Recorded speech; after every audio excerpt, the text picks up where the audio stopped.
안녕하세요. 진짜 뉴스를 찾기 위한 일렉트라 모델 구축을 주제로 발표를 맡은 앵그리 벌트 팀의 김종인입니다. 두 번째 워킹그룹 발표를 시작하겠습니다. 발표는 진짜 뉴스 모델 개발의 필요성, EDA, 저희가 적용한 방법론, 결과, 결론 순으로 이어지겠습니다. 모델 개발의 필요성 이전에 잠깐 언급드려야 할 내용은 가짜 뉴스가 무엇인지에 대한 정의입니다. 가짜 뉴스는 뉴스 본문 사이에 끼어있는 광고성 기사 제목과 팩트와 무관한 정보를 담고 있는 문장을 통칭합니다. 이러한 광고성 기사와 팩트와 무관한 정보를 담은 문장들을 제거한다면 뉴스 제공사는 고객에게 유용한 정보만을 제공할 수 있고, 이에 따라 신뢰도를 높일 수 있습니다. 오른쪽 그림의 빨간색 네모칸 안에 있는 문장 혹은 텍스트가 저희가 필터링해야 하는 가짜뉴스 문장들에 대한 예시입니다. 다음은 EDA입니다. 먼저 학습 데이터셋에 존재하는 문장의 개수는 약 11만 개인데 진짜 뉴스와 가짜 뉴스의 비중은 약 6대 4입니다. 다음으로 진짜 뉴스와 가짜 뉴스 문장의 특성을 보기 위해 문자열 길이 분포를 살펴보았습니다. 파란색 가짜 뉴스가 진짜 뉴스 문장에 비해 길이가 짧았고 특정 구간에 집중되는 경향을 보였습니다. 아마도 가짜 뉴스 문장의 경우 광고성 기사 제목이 많기 때문에 그 길이가 짧고 모두 비슷한 길이를 가지는 것으로 보입니다. 저희는 사전학습 언어 모델을 사용해 진짜 가짜 뉴스를 분류할 것이기 때문에 해당 특성을 변수로 사용하지는 않았습니다. 다음은 문장 단위의 길이 분포에 대한 EDA입니다. 핵심적으로 설명드릴 부분은 제목과 개별 문장을 합쳤을 때의 토큰 개수 분포입니다. 제목과 개별 문장을 합쳤을 때의 토큰 개수 분포가 중요한 이유는 이후 설명드릴 방법론 중 두 번째 방법론에서 제목과 개별 문장을 합친 것을 인풋으로 사용하여 개별 문장의 진짜, 가짜 여부를 판별하기 때문입니다. 또한 사전학습 언어 모델 중 코일렉트라를 사용할 것이기 때문에 코일렉트라 토커나이저를 사용하여 토큰 개수를 측정했습니다. 제목과 개별 문장을 합쳤을 때 99.9%가 토큰 개수 173개 내에 들어오는 것을 확인했는데, 사전학습 언어 모델의 최대 토큰 수는 512개이기 때문에 대부분의 경우에 무리 없이 토큰화하여 학습을 진행시킬 수 있다는 것을 확인했습니다. 다음은 뉴스 단위 문장 개수 분포와 토큰 개수 분포입니다. 이후 방법론 중 첫 번째 방법론에서는 뉴스 제목과 뉴스 본문 전체를 통으로 인풋으로 사용하는데, 이때 토큰 개수가 512개로 제한되기 때문에 몇 퍼센트의 뉴스가 토큰 512개 이하인지 확인하는 과정이 필요했습니다. 오른쪽 표를 보시면 뉴스의 50% 정도가 토큰 개수 504개 이내로 들어옵니다. 즉 뉴스의 50% 정도는 뉴스 전체를 토큰화하여 사전학습 언어 모델의 학습 및 학습 예측에 사용할 수 있음을 의미합니다. 다음은 가짜뉴스 문장의 전체 뉴스 내에서의 상대적 위치 분포에 대한 EDA입니다. 상대적 위치는 0에서 1의 값을 갖는데 1로 갈수록 뉴스의 후반부에 위치함을 의미합니다. 노란색 히스토그램이 가짜뉴스 문장을 표현하고 있는데, 뉴스의 중반부와 후반에 가짜뉴스 문장이 집중적으로 위치하고 있는 것을 볼 수 있습니다. 언뜻 생각해보면 상대적 위치가 가짜뉴스를 가려내는 데에 중요한 특성으로 보일 수 있겠지만, 저희는 해당 특성을 모델에 포함시키지 않았습니다. 가짜뉴스가 등장하는 위치는 시간이 변함에 따라 그 패턴이 변할 수 있는 데다가 뉴스의 문장 개수가 4개 정도로 적은 경우에는 상대적 위치를 표현하는 실수 값이 0, 0.33, 0.66, 1과 같이 촘촘하지 못하기 때문에 상대적 위치에 대한 정보를 정확히 표현할 수 없다고 생각했습니다.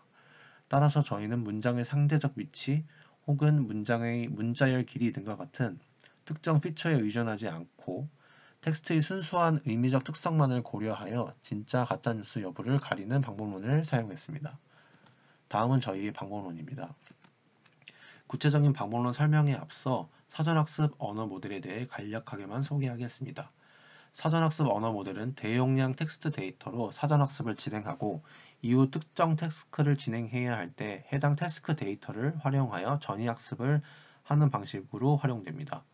대용량 텍스트 데이터로 사전학습을 진행하기 때문에 모델의 언어에 대한 이해가 깊어진다는 특성이 있습니다. 사전학습 언어 모델 중 가장 대표적인 것이 BERT이고, 핵심 사전학습 방법론은 마스크 랭귀지 모델입니다. MLM은 문장의 단어 중 일부를 마스크로 바꾸고 이를 언어 모델이 맞추게 함으로써 문장의 문맥을 학습하도록 합니다. 저희가 사용한 일렉트라는 이러한 BERT의 MLM 사전학습 방식을 개선하여 한 걸음 더 나아간 모델입니다. 일렉트라의 사전학습 방식은 제너레이터에서 인풋의 일부를 손상시키고 디스크리미네이터에서 손상된 인풋이 진짜인지 아닌지 구별하는 것입니다. 이러한 과정을 통해 벌트와 같이 문장의 문맥을 이해하는 능력을 가지게 됩니다.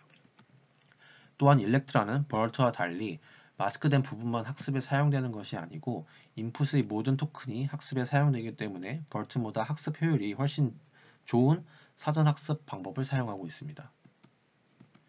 이제 저희 가짜뉴스 분류 시스템 개요를 설명드리겠습니다. 먼저 뉴스 아이디를 기준으로 데이터를 그룹화한 뒤 그룹화된 뉴스의 전체 토큰 개수를 측정합니다. 전체 토큰 개수가 512개 이하라면 뉴스 전체 문장을 인풋으로 사용하는 방법론 1을 적용하고 전체 토큰 개수가 513개 이상이라면 제목과 개별 뉴스 쌍을 인풋으로 사용하는 방법론 2를 적용합니다.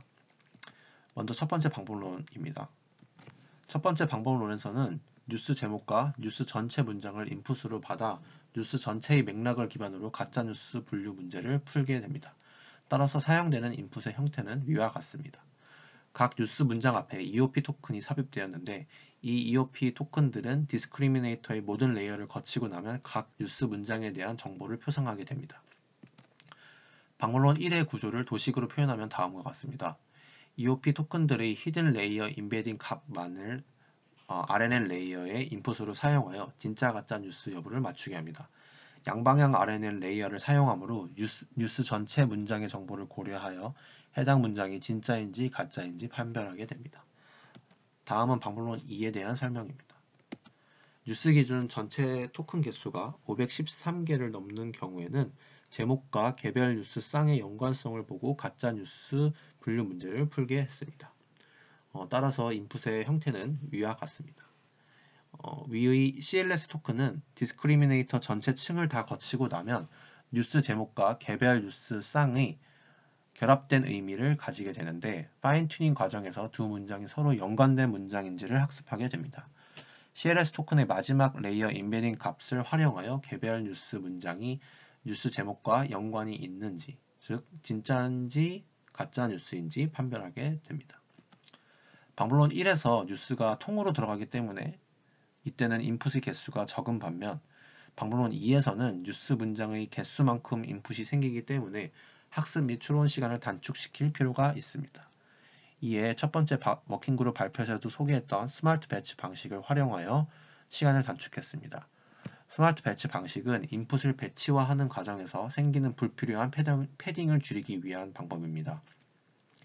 인풋의 토큰 길이에 상관없이 배치를 형성하면 그림과 같이 노란색 패딩이 많이 발생하지만 인풋의 토큰 길이를 고려하여 배치를 형성하게 되면 그림과 같이 노란색 패딩이 줄어들게 됩니다.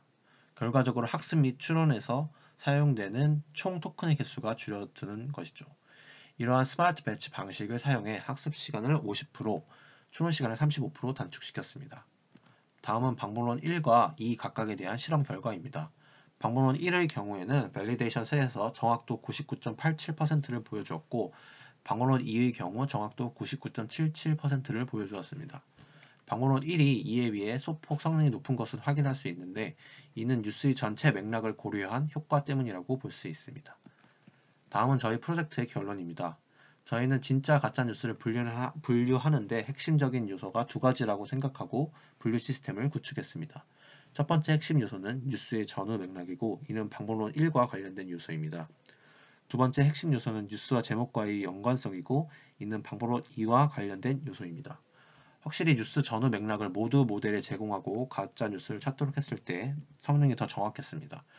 뉴스 제목에 뉴스 본문의 내용이 압축되어 있는 것은 사실이지만 정보량이 뉴스 전체 본문에 비해서는 적을 수밖에 없기 때문입니다. 특히 뉴스의 전후 맥락을 파악하는 방법은 뉴스 제목에 뉴스 본문의 내용이 구체적으로 담겨 있지 않을 때 더 효과적일 것입니다.